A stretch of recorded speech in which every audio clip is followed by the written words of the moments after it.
आरोग्य, स्वच्छता, पाणी हेच भाजपची वाणी, हेच आमचं मेन ब्रीदवाक्य आहे. पण आपण म्हणतो जिल्ह्याची मोठी बाजारपेठ आहे, पण ते वाटतं का नक्की मोठी बाजारपेठ आहे जिल्ह्याची? प्रामुख्याने आमचं म्हणणं आहे की जे भाजी मार्केट आहे गंज बाजारातलं ते रिडेव्हलप करून त्या ठिकाणी एक चांगले गाळे निर्माण करावं. महात्मा फुले मंडई मध्ये जर आपण गेलो तर वाटणार नाही ती मंडई आहे म्हणून. आज आपण पाहतो की पुणे, मुंबई, नाशिक हे आपण होतो की शहर मोठी होत चालली, पण नगर आहेतच आहे. महिलांसाठी आरोग्य केंद्र बांधण्याचा प्रयत्न करेन. स्वर्गवासी खासदार दिलीप गांधी या नावामध्ये एक अशी जादू आहे, त्यांच्या नावाखाली आजही नगरसेवक निवडून येतात.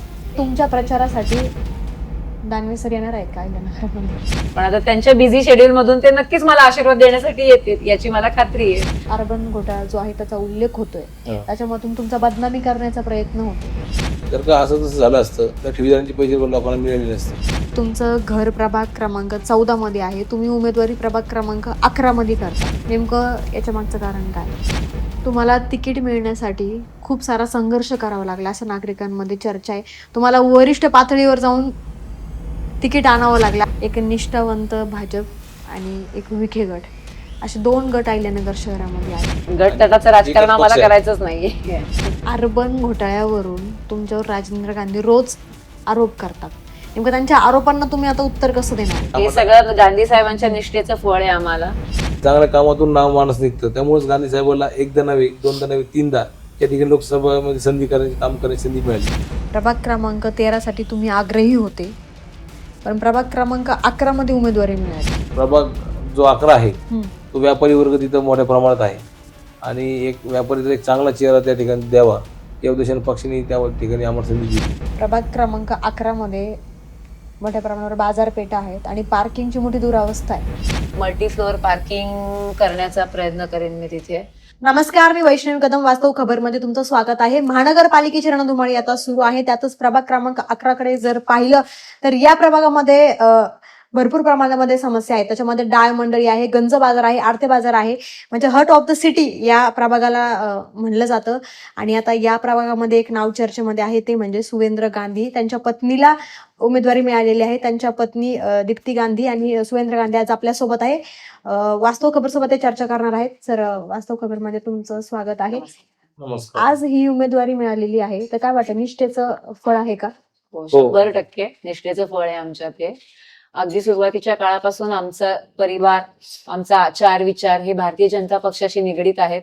त्याच्यामुळे आणि दिवंगत खासदार केंद्रीय मंत्री श्री दिलीपजी गांधी यांनी भारतीय जनता पक्ष हाच आपला परिवार मानला आहे. त्याच्यामुळे हे आमच्या निष्ठेचं फळ आम्हाला मिळालेलं आहे, ही उमेदवारी मिळाली. उमेदवारी मिळालेली तुम्हाला, तर कसं वाटतंय आणि आता कोणतं विजन घेऊन तुम्ही जनतेसमोर जाणार आहात? तुम्ही आधी सांगितल्याप्रमाणे की या वॉर्ड म्हणजे ह्या प्रभागामध्ये भरपूर समस्या आहेत. तर मेन ह्या वॉर्ड मध्येच मोठी बाजारपेठ, जी हार्ट ऑफ द सिटी आहे, मेन बाजारपेठच या वॉर्ड मध्ये आहे. तर बाजारपेठ ही ऊर्जितावस्थेत आणण्याचा आम्ही नक्कीच प्रयत्न करू. बाजारपेठेत सीसीटीव्ही लावणे, फुटपाथ, योग्य ट्रान्सपोर्ट फॅसिलिटीज, महिलांसाठी चांगले प्रसाधन गृह किंवा अंडरग्राऊंड केबलिंग, अशा बऱ्याच सुविधा आम्ही नक्कीच संधी मिळाली तर त्या साकारण्याचा प्रयत्न करू. प्रभाग क्रमांक 11 कडे जर पाहिलं तर रस्त्यांची मोठी समस्या आहे प्रभागामध्ये. कापड बाजार आहे, तिथे रस्त्यांची समस्या आहे. गंज बाजार मध्ये आहे आणि सगळ्यात महत्वाचा प्रश्न म्हणजे महिलांसाठी शौचालय. जिल्ह्यातनं लोक तिथं बाजारपेठेमध्ये येतात, शहरातनं लोक बाजारपेठेमध्ये येतात, तिथं शौचालयाचा मोठा प्रश्न आहे. तर तुम्ही आता एक महिला आहात, तर मग काय करणार तुम्ही? तुमचं विजन काय आहे? प्रभागामध्ये आम्ही सांगितल्याप्रमाणे की योग्य प्रसाधन म्हणजे महिलांसाठी स्वच्छ प्रसाधन गृह नक्कीच आम्ही तयार करू महिलांसाठी तिथे. नमस्कार. निश्चितपणानं प्रभाग 11 आता जो आहे, मागच्या 2013-14 मध्ये तिथं मला काम करायची संधी मिळाली, त्याबद्दल मी नगरकरांचा आभार मानतो. आणि नगर शहरातला हा जो प्रभाग आहे, हार्ट ऑफ द सिटी याला म्हणतात, कारण की शहराचं नाक आहे. कापड बाजार, आडते बाजार, सराफ बाजार, दहा मंडई, गंज बाजार, दिल्ली गेट, त्याच्यानंतर चितळे रोड, नालेगाव, या सर्व शहरातील मध्यवर्ती भाग असल्या कारणामुळं इथं नागरी सुविधा अतिशय चांगल्या प्रमाणात देण्याचा प्रयत्न आम्ही भारतीय जनता पार्टीचे आणि राष्ट्रवादीचे सर्व मित्र परिवार या ठिकाणी करू. कारण की आज पाहतोय की केंद्रात, राज्यात, परत केंद्रामध्ये आमचे नरेंद्रभाई मोदी आहेत, राज्यामध्ये देवेंद्रजी फडणवीस साहेब आहेत, अजितदादा पवार आहेत, या सगळ्यांच्या माध्यमातून शहरामध्ये चांगला विकास व्हावा आणि नगर शहराचे आमचे लाडले पालकमंत्री राधाकृष्ण विखे पाटील साहेब, त्याचप्रमाणे सभापती रामजी शिंदे साहेब असतील, त्याचप्रमाणे खासदार सुनीलदादा विखे पाटील असतील आणि शहराचे लाडके आमदार संग्रामभाई जगताप या सर्वांच्या माध्यमातून शहरामध्ये आता चांगला प्रकारचा निधी आलाय आणि गांधी साहेबांच्या काळामध्ये उड्डाणपूल असेल, नगरचं रिंग रोड असेल, सोलापूर रोड असेल, ही विविध रस्ते आज त्यांनी साहेबांनी जे रोल होतं ते आज पूर्ण प्रत्यक्ष झालंय.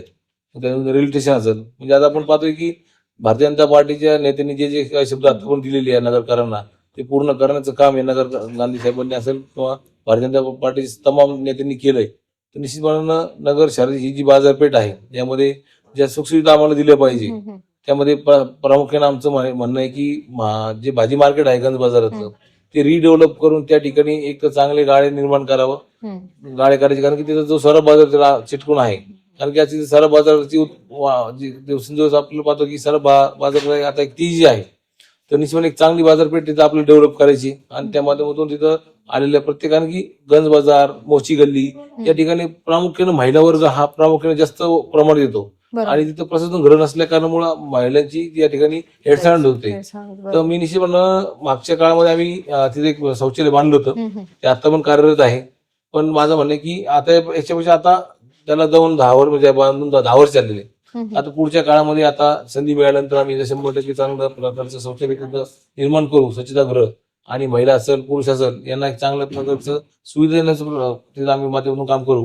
त्या आता या प्रभाग हा मोठा असल्या कारणामुळं खालच्या गांधी मैदानामध्ये पण गांधी साहेबांच्या कार्यकाळामध्ये आम्ही शौचालय बांधला होता. आज पहिले लोक नाही म्हणत होते, पण आता तिथे बांधल्यानंतर आता लोक म्हणतात की नाही अतिशय चांगलं झालेली सुखसुविधा त्याच माध्यमातून. कारण की बाजारपेठ ही मोठी आणि त्याच्यामध्ये पार्किंगची व्यवस्था, कारण की आज आपण पाहतो की पुणे, मुंबई, नाशिक हे आपण होतो की शहर मोठी होत चालली, पण नगर आहे तसं आहे. पण नगरच्या मध्ये डेव्हलपमेंट आता येणार काळामध्ये आता आपण पाहतो की उड्डाणपूल झाले, या सगळ्या गोष्टी आल्यात. तर बाजारपेठेची पण रिडेव्हलपमेंट करण्यासाठी आम्ही नेत्यांच्या माध्यमातून चर्चा करू. आज आमचे प्रामुख्याने जे आम्हाला उमेदवार लावलेले आहेत भारतीय जनता पार्टीचे सर्व 4 उमेदवारांना मिळून 3 भारतीय जनता पार्टीचे आणि 1 राष्ट्रवादी या 4 मिळून आम्ही एक चांगलं संकल्पना या ठिकाणी प्रभागात मांडू आणि या प्रभागाचा चेहरा बनवण्यासाठी निश्चितपणाने एक चांगल्या प्रकारचं काम या नगरकरांना दिसेल, ठळक अशी कामं. कारण की आज बाहेरून जिल्ह्यातून जी लोक येतात ते यांना कापड बाजार असेल, गंज बाजार असेल या ठिकाणी त्यांना यायची इच्छा असते. कारण की खरेदी करायची असेल, जिल्ह्याची मोठी बाजारपेठ आहे, त्यामध्ये मेडिकल असोसिएशन असेल त्यांची सगळ्यांची ऑफिसेस इथंच आहे. त्यानंतर तुमच्या सराफ बाजार या प्रामुख्याने मोठ्या बाजारपेठ या शहरामध्ये आहेत. पण आपण म्हणतो जिल्ह्याची मोठी बाजारपेठ आहे, पण ते वाटतं का नक्की मोठी बाजारपेठ आहे जिल्ह्याची? कारण तिथं जे नगरसेवक होते अगोदर स्टँडिंग नगरसेवक होते ते तिथलेच नव्हते, ते बाहेरचे होते. नाही, त्या प्रभागातली बाहेर नव्हती. असणं आत असणं हा शेवटी एक नगरकरच आहे. तो काही बाहेरचा नाही, आतला नाही. शेवटी जो जिथं राहतो तो नगरकर म्हणून संबोधला जातो. त्यासाठी काही तुलना अशी करू शकत नाही. कारण की पहिले कसं होतं की घर परिवार छोटे होते, आज घर परिवार मोठे होत चालले. कारण की सुखसुविधाच्या उद्देशाने माणसं त्या प्रभागात त्यांचे मतदान सगळीकडे इथंच आहे, पण राहिले ते प्रामुख्याने बाहेर शिफ्ट झाले. कारण की सुखसुविधा मिळाली पाहिजे प्रत्येकाला. आणि शहर का झाले छोटे? कारण की पहिल्या गाड्या घोड्या एवढ्या नव्हत्या. आता जो काळ आहे तो आधुनिक काळ आहे आणि आधुनिक काळामध्ये काय होतं की व्यवस्थापन ज्या काळात जसं पाहिलं गेलं की मुंबईत आपण ब्रिटिश स्टेशन उदाहरण घेऊ. ब्रिटिशांनी तो बांधला, पण तो असा बांधला की आज 200 वर्ष त्याला पूर्ण झाले. तर लोकसंख्या मुंबईची लोकसंख्या तेव्हा 30 लाख होती, आज लोकसंख्या 3 कोटीच्या पुढे गेली. तरी तो ब्रिटिश स्टेशन आज लोकांना पूर्ण पडतो. त्याचप्रमाणे नगरची जी रचना झालेली ती छोट्या गल्लीबोळाची होती, ती आता पूर्ण त्याचं कारण की फेसलिफ्ट करायला वेळ लागतो. आता ती आम्हाला संधी मिळाली तर निश्चितपणानं मुंबई पुण्याच्या तुलनेमध्ये नगरची बाजारपेठ ही महाराष्ट्रामध्ये सगळ्यात चांगली आहे. कारण की आज आपण पाहतोय की नगर शहर हे सायलेंट आहे. तुम्ही जे रिडेव्हलपमेंटचा विचार केलाय बाजारपेठा, ती रिडेव्हलपमेंट झालीच पाहिजे. जर महात्मा फुले मंडई मध्ये जर आपण गेलो तर वाटणार नाही ती मंडई आहे म्हणून. तिथे म्हणजे जनावरं बसलेली असतात, अस्वच्छता आहे, घाण करतात. तिथं म्हणजे जुनं जे महानगरपालिकेचं शौचालय होतं अतिशय घाणेरड्या अवस्थेमध्ये होतं. आता ते कुठं त्यांनी रिडेव्हलपमेंट केलंय. त्याच्यानंतर तुमचे जे वडील होते खासदार होते, तुमचे सासरे खासदार होते, त्यांनी निधी आणला होता, त्यांनी शौचालय बांधली, त्याची देखील सुदूरावस्था झाली. त्याच्यासाठी तुम्ही सुशोभीकरणासाठी नवीन काय करणार आहोत? आम्ही केंद्रीय नेत्यांकडून, आमच्या राज्य नेत्यांकडून त्यासाठी CSR जो फंड आहे ते CSR फंडाच्या माध्यमातून एक चांगलं शौचालय, कारण की कंपन्यांकडे 2% CSR फंड असतो, त्यामुळं त्या CSR फंडातून चांगली डेव्हलपमेंट करू शकतो. कारण की गांधी साहेब जेव्हा खासदार होते हम्म. तर नगर जिल्ह्याला आम्ही दरवर्षी 10 ते 15 कोटी रुपये सीएसआर फंडातून पैसे आणायचो आणि ते गाव खेड्यांमध्ये त्याच्यातून अमरधाम असतील, त्यानंतर तिथलच्या काही काही गोष्टी ज्या असतील शेतकऱ्यांच्या त्या ठिकाणी सोडण्याचा आम्ही प्रयत्न केलाय.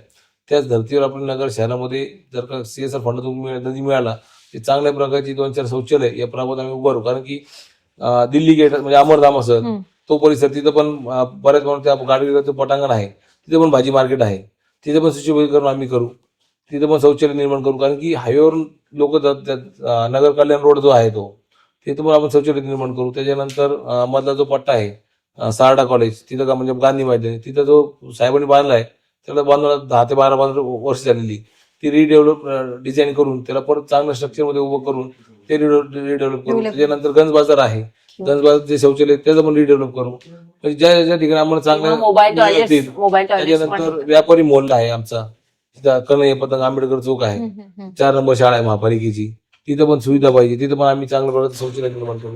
म्हणजे जिथे तिथे आम्हाला स्पेस मिळत त्या ठिकाणी आम्ही चांगल्या प्रकारचं महिला असेल पुरुष असेल यांच्यासाठी शौचालय निर्माण करण्याचा प्रयत्न करू.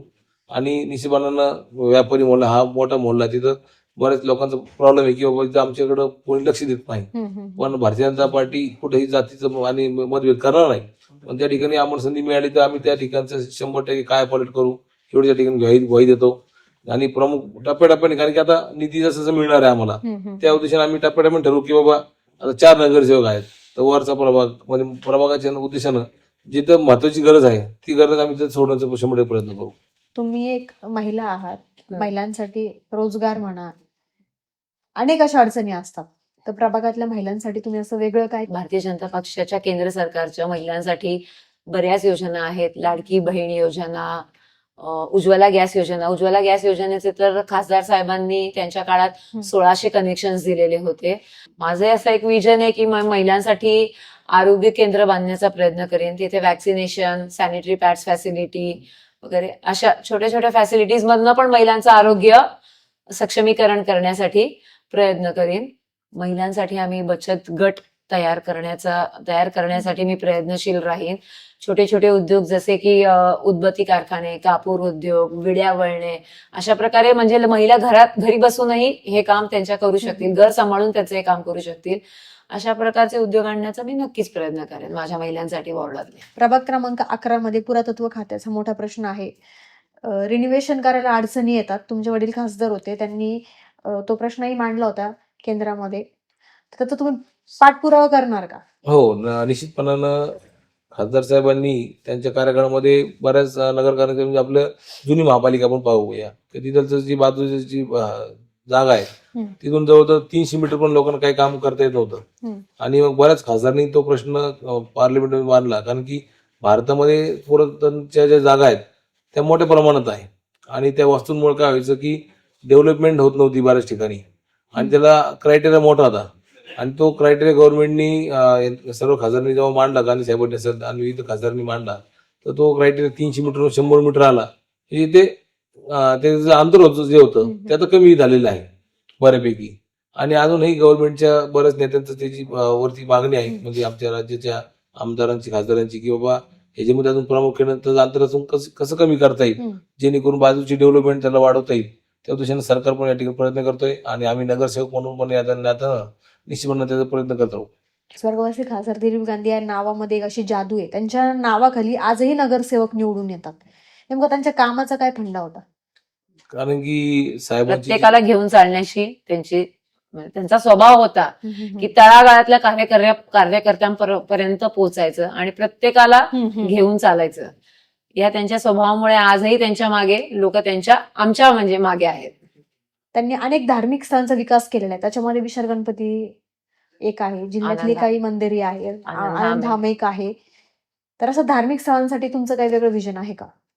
आज पाहिलं गेलं तर केंद्राच्या माध्यमातून जो निधी येतोय या धार्मिक स्थळांना जो सरकारने जो तीर्थ विकास निधी दिलेला आहे त्यामध्ये क वर्ग, ब वर्ग आणि अ वर्ग अशा त्याच्यामध्ये सुखसुविधा दिल्या आहेत. मग आम्ही गांधी साहेबांच्या कार्यकाळामध्ये बऱ्याच गावांमध्ये गावखेड्यांमध्ये तो निधी आणून दिलेला आहे. आणि शहरामध्ये प्रामुख्याने पाहिलं गेलं तर अनुषी बारसाहेब असतील, विशाल आपल्या शहराचं ग्रामदैवत विशाल गणराय असेल, त्या ठिकाणी पण सरकारने अ वर्गाचा त्याला दर्जा दिला आणि त्यामधून आजूबाजूला जे आपण पाहतोय की आज रस्ते झालेले आहेत, डेव्हलपमेंट झालेली, त्यासाठी तो निधी मिळालेला आहे सरकारकडून. दानवेंचे आणि दिलीप गांधी साहेबांचे संबंध चांगले होते. आजही अख्ख्या अहिल्यानगर शहराला माहिती आहे. तर नेमकं तुमच्या प्रचारासाठी दानवे सर येणार आहेत का अहिल्यानगरामध्ये? आता पक्षाकडे आम्ही त्यांना पाचारण केलंय, पक्षाला विनंती केली. मागणी केलेली आम्ही तशी, पण आता त्यांच्या बिझी शेड्यूल मधून ते नक्कीच मला आशीर्वाद देण्यासाठी येतील याची मला खात्री आहे, कारण त्यांचं आमच्या परिवारावर आहे प्रेम. तुमच्या अनेक रील्स व्हायरल होत आहेत अहिल्यानगरमध्ये. त्याच्यामध्ये अर्बन घोटाळा जो आहे त्याचा उल्लेख होतोय. हा. त्याच्यामधून तुमचा बदनामी करण्याचा प्रयत्न होतोय. आणि मला- अचानक मला- आता उमेदवारी जाहीर मी आता झाली. यामध्ये मी कोणाचं नाव घेऊ शकत नाही, हम्म. कारण की ते काही एवढं त्यांच्याबद्दल नाव घेणं आता विषय नाही. तर नगर अर्बन बँकेचा जो इलेक्शन झालं 2021 मध्ये, त्यामध्ये प्रामुख्याने आम्ही पूर्ण पॅनल तयार केला हम्म. आणि तमाम शेअर होल्डरनी या ठिकाणी आम्हाला एखादी सत्ता दिली आणि सत्ता दिल्यानंतर बँकेच्या माध्यमातून 5 दिवसाची आम्हाला तिथं फक्त संधी मिळाली काम करायची आणि त्यानंतर बँकेत प्रशासक लागला. पण निश्चितपणानं या ठिकाणी अनियमितता आहे, अनियमितता झालेली, बाकीच्या काही गोष्टी झालेल्या नाही, एवढं आपल्या या ठिकाणी सांगतो. आणि निश्चितपणानं जे ठेवीदार होते त्या ठेवीदारांची जो संपूर्ण पैसा मिळालाय आणि जे विरोधक हे चर्चा करत होते की बाबा बँकेला असं झालं तसं झालं, जर का असं तसं झालं असतं तर ठेवीदारांचे पैसे लोकांना मिळाले नसते. आणि ज्यांना कर्ज दिले त्या लोकांनी पैसे आता पण भरत आलेले आणि याही पुढील काळात बँकेच्या माध्यमातून जे आज अधिकारी प्रशासक बसलेले आहेत ते पण चांगली वसुली करत आहे आणि जी काही थोडी रिकव्हरी राहिलेली ती पण आता लवकर पूर्ण होईल आणि बँक परत चालू होईल अशी मला निश्चित खात्री आहे. आणि बँकेच्या बद्दल चर्चा करतात आणि मला एवढी गॅरंटी आहे बँकेबद्दल की या बँकेची परंपरा 1910 पासून राव भद्र चितळे यांनी स्थापन केलेली आणि ही बँक अतिशय चांगली होती आणि आजही चांगली आणि उद्याही चांगली. कारण की या बँकेच्या माध्यमातून या नगर शहराची बाजारपेठेला जी ऊर्जा मिळाली, शेवटी आर्थिक पाठबळ असल्याशिवाय कोणीही व्यापारी मोठा होऊ शकत नाही. त्या बँकेच्या मधून अनेक हजारो व्यापाऱ्यांना या ठिकाणी बँकेने मोठं केलेलं आहे आणि या बँकेच्या मदतीतून अनेक व्यापारी असेल, हातगडी असेल, यांना या ठिकाणी सरकार म्हणजे कर्ज स्वरूपात जी रक्कम मिळाली ती परतफेड झालेली आहे. त्यामुळं जी काय आता येणं बाकी आहे त्यामध्ये आज बँकेकडे जवळजवळ माझ्या हिशोबाने सगळे जाऊन ते 300 ते 350 कोटी शिल्लक राहतील, एवढी मोठी ही बँक आहे. त्यामुळं ही बँक परत पूर्ण जीव होईल आणि त्यामुळे सरकारच्या मधून आम्ही चांगला पाठपुरावा करू आणि ही बँक चालू करण्याचा निश्चितपणे आम्ही या ठिकाणी प्रयत्न करणार. प्रभाग क्रमांक 11 मध्ये व्यापारी वर्ग आहे. व्यापाऱ्यांवर हल्ला होण्याचं प्रमाण वाढलेलं आहे. तुम्ही त्या प्रभागामध्ये पोलीस चौकीची मागणी करणार आहे का? तिथं आता आमच्या या प्रभागामध्ये कोतवाली पोलीस स्टेशन जवळच आहे पोलीस स्टेशन आणि त्याच्यानंतर गंज बाजारमध्ये पण पोलीस चौकीची मागणी होती चालू, आता बंद झालेली ती अजून परत चालू करू गंज बाजारातली. त्यानंतर चितळ रोडची पोलीस चौकी चालू आहे. म्हणजे प्रत्येक ठिकाणी माझं म्हणणं आहे की सुखसुविधांमध्ये आज आपण पाहतो की सीसीटीव्ही कॅमेरा हा आता एक चांगला मोठा प्रश्न म्हणजे एक चांगला विषय दिलेला आहे. तर त्यामधून सिक्युरिटी आज करायची असेल तर सीसीटीव्ही कॅमेरे प्रत्येक ठिकाणी लावले पाहिजे. या उद्देशाने महिला सुरक्षा असेल, व्यापारी वर्ग सुरक्षित होईल, आमचे तरुण भगिनी असतील, तरुण माता असतील, म्हणजे आपल्या प्रत्येक जणींना या ठिकाणी सुरक्षा त्यामधून प्रदान होईल. कारण की आज आपण पाहतो की शहरामध्ये कुठेही फिरताना चोरी असेल, रात्री घरफोड्या असतील, ते थांबण्याचं प्रमाण आता हळूहळू कमी होत चाललंय. कारण की जेव्हा सीसीटीव्ही नव्हता तेव्हा घरफोड्या अनेक आपण पाहिजे की शहरामध्ये दरोडे पडायचे, चोऱ्या मारायच्या, ते आता त्याला आळा बसत चाललाय कारण की फुटेजमध्ये तो माणूस कव्हर होतो. मागच्या वेळेस तुमचा पराभव झाला, त्याच्यानंतर तुमचं तिकीटही कट झालं हा. अशी नागरिकांमध्ये चर्चा आहे. आणि त्याच्यानंतर आजही तुम्ही पक्षाशी एकनिष्ठ आहात, त्याचं मूळ कारण काय? मूळ कारण असं की आमच्या वडिलांनी हातगडून इथं व्यवसाय चालू केला ज्यूसच्या गाडीवरून. ते ज्यूसच्या गाडीवरून दिल्लीहून पोहोचले. या सर्व नगरकरांच्या प्रेमामुळे ते शक्य झाले. कारण की नगरकरांनी जो भरभरून प्रेम दिला आणि साहेबांचं पक्षाबद्दल असलेलं प्रेम, कारण की आज आपण पाहतोय की केंद्रात म्हणजे आपली भारतीय जनता पार्टी जेव्हा स्थापना झालेली तेव्हापासून साहेब त्यामध्ये कार्यरत आहे. आणि 1984 जेव्हा पहिले जेव्हा साहेब उपनगराचे होते आणि नंतर जेव्हा दुसऱ्यांदा निवडणूक लढले तेव्हा भारतीय जनता पार्टीचं कमळ चिन्ह साहेबांनी भांडून घेतलं. म्हणजे आमच्या रामदेव साहेब असतील या सगळ्यांनी भांडून चिन्ह घेतलं आणि पहिलं कमळ चिन्ह या महानगरपालिके म्हणजे आपल्या नगरपालिकेमध्ये त्या काळाच्या महाराष्ट्रातल्या पहिलं कमळ या नगरमध्ये फुललेलं आहे. म्हणजे आपल्याला कोणाला इतिहास माहित नसेल तर मी त्या इतिहासात जातो की पहिलं कमळ जे फुललंय या राज्यामध्ये नगरपालिकेमध्ये या नगर शहरामध्ये ते फुललेलं आहे. आणि त्यानंतर साहेबांनी त्या प्रतिष्ठेने त्या चिवटने त्या गोष्टीने काम करत गेले आणि त्यांना नगरकरांनी नगरसेवकाच्या माध्यमातून डायरेक्ट केंद्रात पाठवलं. म्हणजे गल्ली ते दिल्ली हा साहेबांचा प्रवास आहे.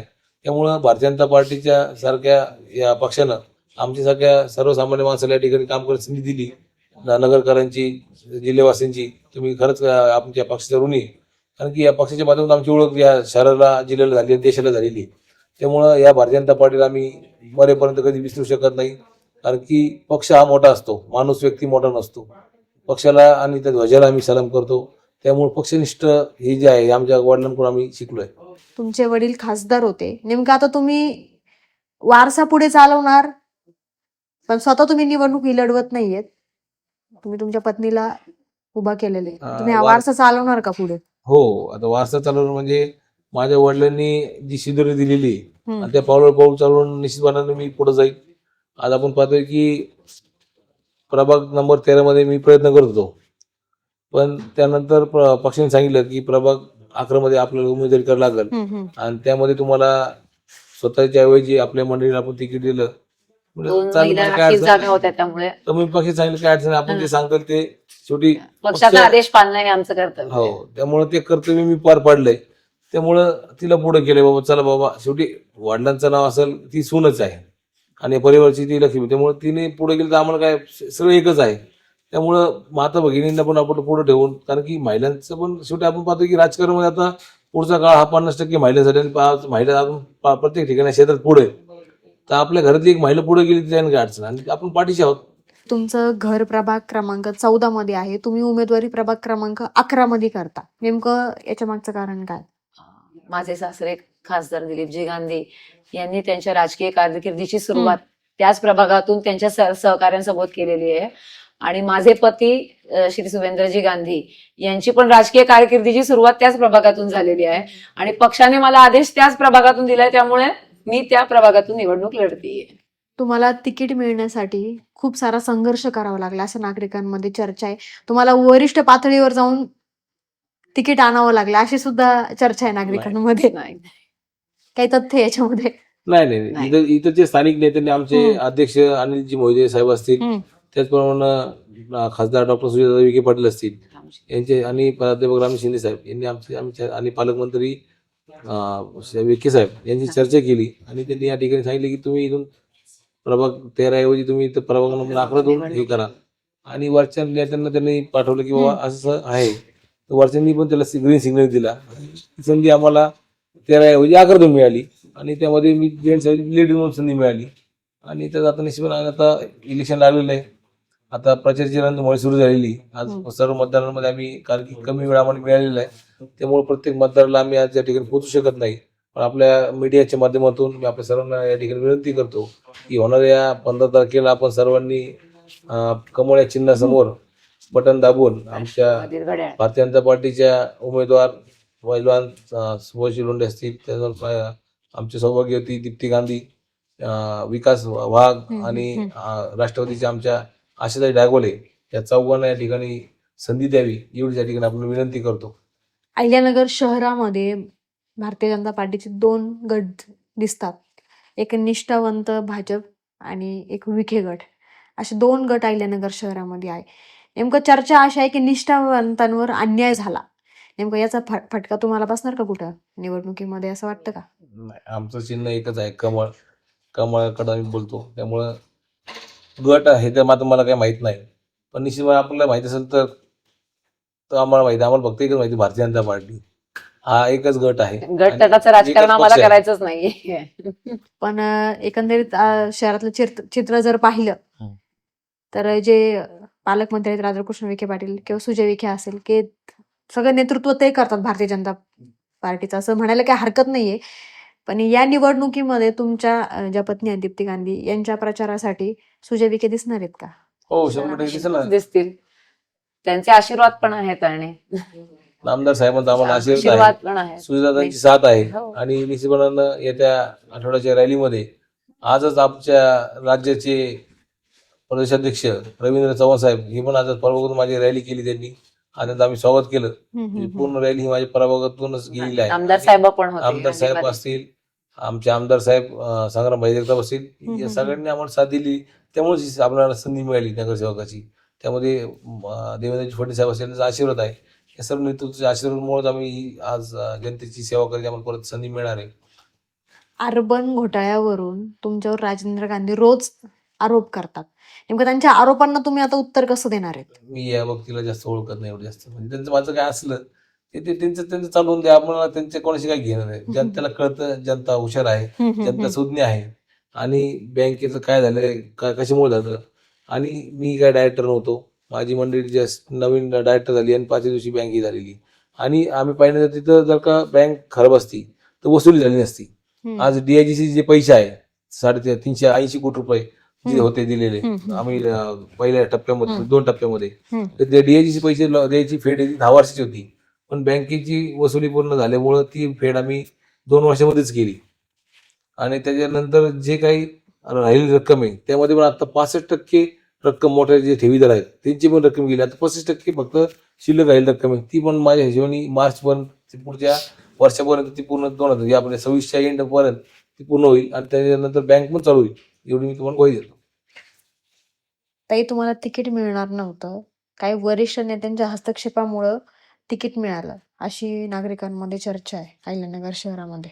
असं त्यांना कुठंच काही हस्तक्षेप नाही. करावा लागला, वरपर्यंत जावं लागलं, काही वरिष्ठ नाही नेत्यांनी. नाही हे आम्हाला, सगळं गांधी साहेबांच्या निष्ठेचं फळ आहे आम्हाला. त्यामुळे आणि आम्हाला कुठंच जावं लागलं नाही. कुठेच जावं लागलं नाही. इथलच्याच नेते मंडळीने आम्हाला साथ दिली. हम्म.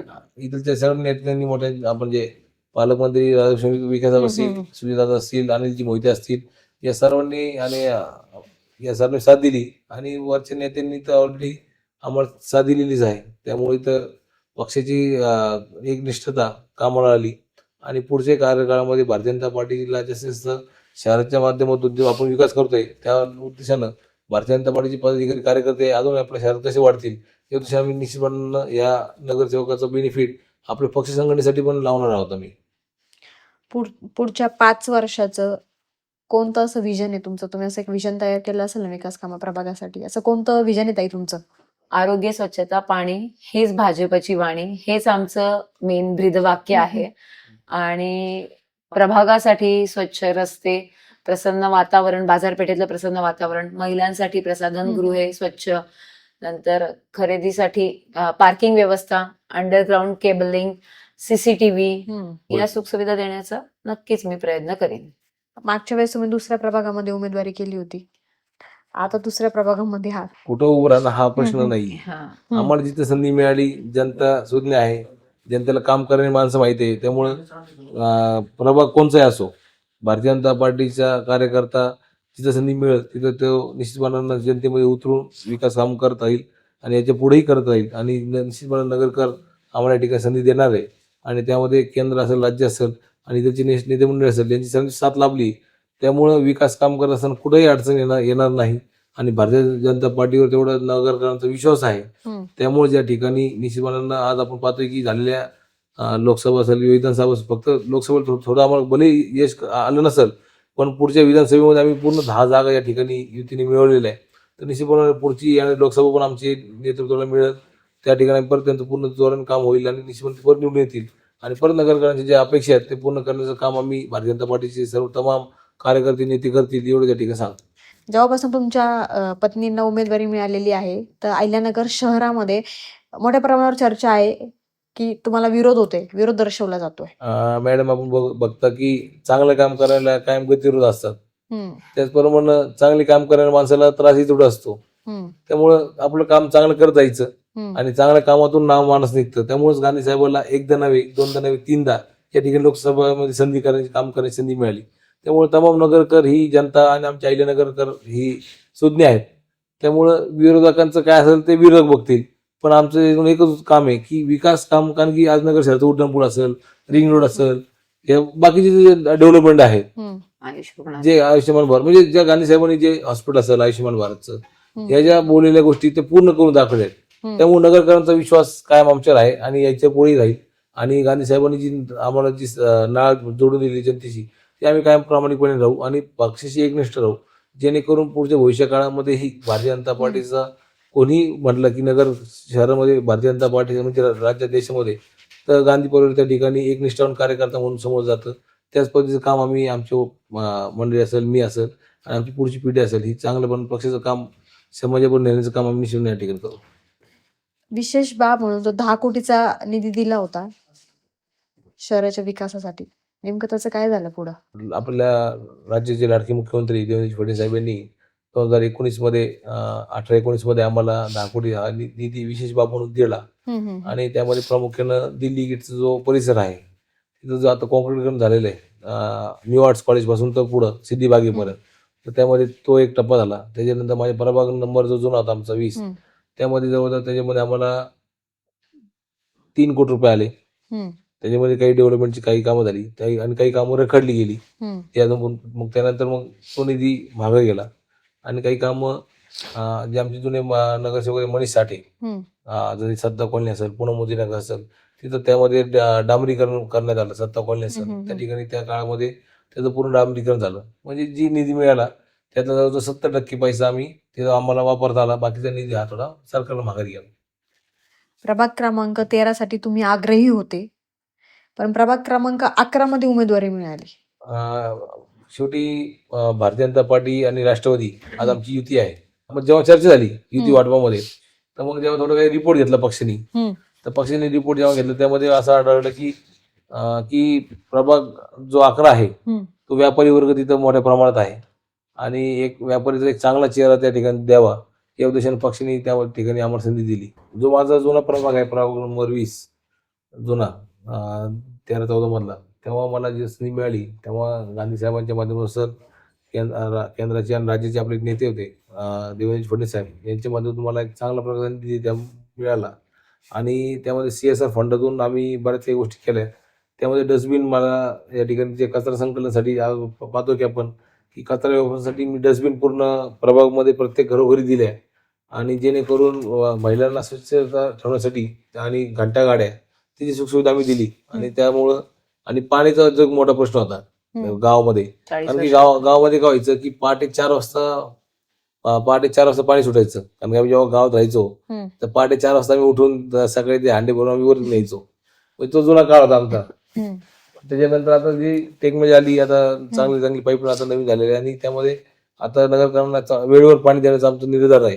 कारण की सकाळी जर 7 ला पाणी दिलं नगरकरांना तर नगरकर पण खुश होतात. त्यांनी आता नवीन टाके झालेले आहेत, पूर्ण फेज 2 पूर्ण झालेली आहे आणि त्याचं पाणी आता प्रत्येक प्रभागामध्ये येत आहे. तर निश्चितपणानं पुढच्या येणाऱ्या काळामध्ये वेळेवर सगळीकडे पाणी पोहोचल या दिवशी आम्ही चांगल्या प्रकारचं नियोजन करू. आणि स्वच्छता जी आहे त्यामध्ये कचरा व्यवस्थापन हा मोठा प्रश्न आहे. कारण की बाजारपेठेमध्ये कचरा टाकायला बरेच अडचणी असतात. त्यामुळं कचऱ्याच्या घंटा गाड्या ज्या आहेत, म्हणजे जिथे भाजी मार्केट असेल त्या भाजी मार्केटमध्ये मग मी आमच्या महापालिकेला विनंती करेल की संध्याकाळ प्रत्येक ठिकाणी 2 गाड्या पार्किंग तिथं ठेवा घंटा गाड्यांची, जेणेकरून कचरा रस्त्यावर पडणार नाही. तो कचरा डायरेक्ट त्या घंटा गाडीमध्ये जाऊन पडेल.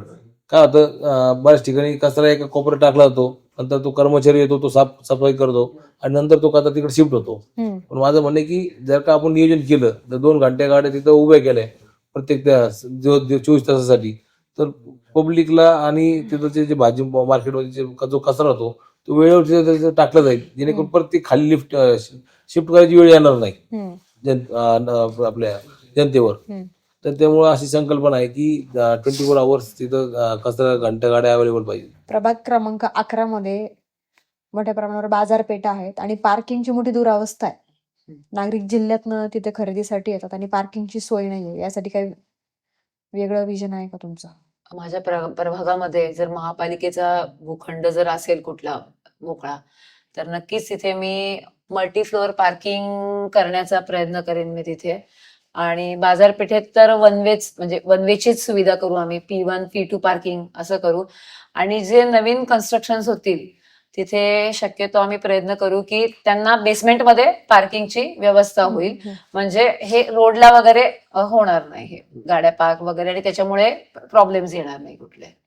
सराफ बाजार असेल, आडते बाजार असेल किंवा मग कापड बाजार असेल, इथं अतिक्रमण सुद्धा मोठ्या प्रमाणावर आहे. आणि त्या अतिक्रमणामुळे नागरिकांना भरपूर त्रास होतो.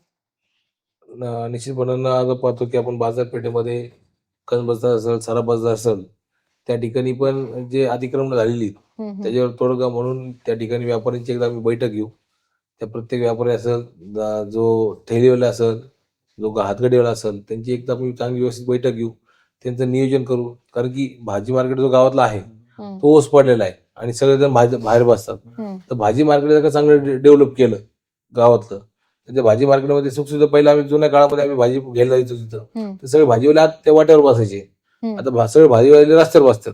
हम्म. तर मग आम्ही त्यांना आग्रहाची विनंती करणार प्रत्येक भाजीवाल्याला, प्रत्येक त्याच्या व्यापाऱ्याला, की कुठेही आपण वस्तू ते पुढे ठेवू नये, त्या वस्तू आपण आतमध्ये, कारण की शेवटी आपल्याला आरोग्य धोक्यात कसं येतं की तुम्ही रस्त्यावर उघड्यावर काही घेतलं तर.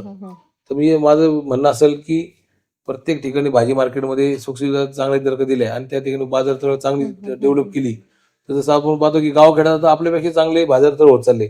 त्यापेक्षा आपल्या पुण्या मुंबईच्या धर्तीवर आपण या ठिकाणी जे आपले भाजी मार्केट आहे त्या ठिकाणी चांगले ओटे तयार करून त्याला लाईट, पाणी व्यवस्था जर का दिली तर प्रत्येक भाजीवाल्याला त्या ठिकाणी सुविधा दिल्या, तर त्या फ्रूटवाले असतील त्यांना प्रत्येक ठिकाणी त्यांची जागा मोजून दिली, तर त्या ठिकाणी त्यांना आपण व्यवस्थापन करून बाहेरच्या ऐवजी तुम्ही आतमध्ये विका, एवढं आम्ही त्यांना विनंती करणार. आणि म्हणजे जेणेकरून अतिक्रमण त्यांना त्रास होणार नाही, कारण की शेवटी तो गरीब आहे. आज माणूस तो व्यवसाय काय करतो की बाबा शेवटी प्रत्येकाचं एवढं हे नाही, त्यामुळे ते सर्वसामान्यांचा जो व्यवसाय आहे, त्यामुळे त्या भाजीवाल्यांना आम्ही विनंती करेल, बाबा तुमच्या उद्या महापालिकेच्या गाड्या येतील, अतिक्रमण विभाग येतील आणि त्या तुमच्या वस्तू उचलल्या तर तुमचा रोजचा जो कमाई ती निघून जाते, कारण की प्रत्येकाची कमाई एवढी मोठी नसती. त्याच्यावर मिळत त्यांना 500-1000 रुपये दिवसाला मिळत असतील, तर ती एका अतिक्रमण जर का 2 आठवड्यातून दोनदा आला तर ते पूर्ण नुकसान होणार त्यांचं. तर आम्ही त्यांना आग्रहाची विनंती करणार की आपण प्रत्येकाने दिलेल्या जागेमध्ये बसावं, जेणेकरून कुठेही, आणि ती सरकारी जी पावती असेल ती ते नियमित फाडतील, जेणेकरून त्यांना सुखसुविधा मिळाल्या तर ते पण शेवटी आपण जेव्हा त्यांना चेंजेस मध्ये प्रयत्न करतो तर ते पण चेंज होतात. त्यामुळे त्यासाठी आम्ही सगळे नगरसेवक म्हणून त्यांचं मनोबल हे करू की आम्ही तुमच्या पाठीशी आहोत, तुम्ही आम्हाला सपोर्ट करा, आम्ही निश्चितपणे तुम्हाला सहकार्य करून या ठिकाणी चांगल्या प्रकारचं मार्केट डेव्हलप करू, आणि आपण त्यांनी सहकार्य केलं तर आम्ही अजून त्यांना चांगल्या सुविधा देऊ. हर्ट सिटी म्हणून प्रभाग क्रमांक 11 कडे पाहिलं जातं आणि या प्रभागातील समस्या असतील किंवा बाजारपेठांसाठीचं विजन काय, या सगळ्या प्रश्नांवर आपण आज दीप्ती गांधी जे आहेत त्यांच्याशी चर्चा केलेली आहे. नक्कीच मला वाटतं की नागरिकांचे जे प्रश्न आहेत त्यांच्या प्रश्नांची उत्तरं त्यांना मिळाली असतील. वेळात वेळ काढून दीप्ती गांधी असतील किंवा सुरेंद्र गांधी असतील यांनी वास्तव खबर सोबत संवाद साधला, त्याबद्दल त्यांच्या मनापासून आभार मानते. तुर्तास इथंच थांबते. धन्यवाद.